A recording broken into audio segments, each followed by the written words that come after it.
Now that I'm done eating, I got a story to tell you. If you don't know, I used to be in Arizona.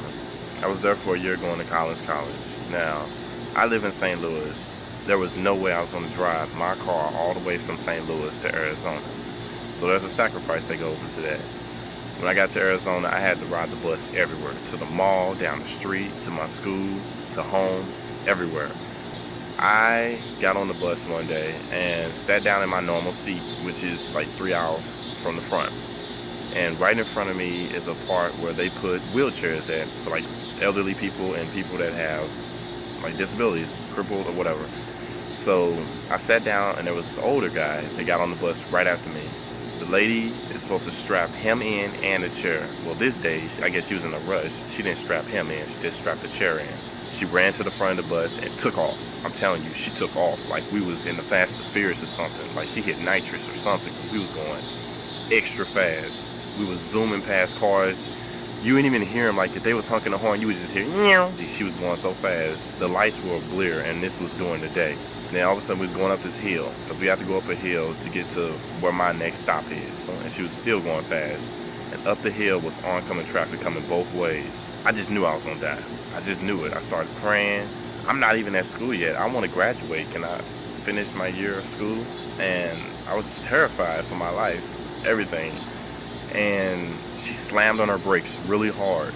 Everyone had to grab something. We were all sliding to the front slowly like we was in the Matrix. It's like gravity just disappeared. Right in front of me was the older guy. It dawned on me, this dude was not strapped in. He looked right at me as he was falling slowly to the ground.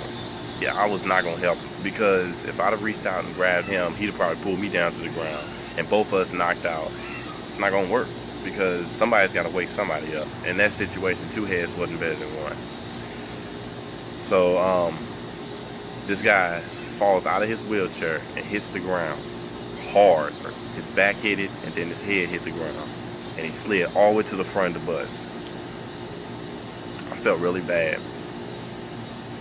But when the bus stopped, I got up and helped him. That's my rule. If you're in danger, you let whatever's gonna happen until, until you're out of danger, basically. Now, if it was one of my friends or family, I'd have helped them. But personally, I didn't know this person. I was fearing for my life at that moment. I was in shock. So I helped him up and, knocked the air out of him. I would have sued. Personally, I would have sued. But he didn't want to press charges or sue or anything. So as soon as we got him back in his wheelchair, the lady zoomed off and I got to my location. So I guess the moral of that story would be, older people need to ride on the Oaks bus, where there's wheelchairs and people to stand next to you, help you sit. Or he should just sue. That's my opinion.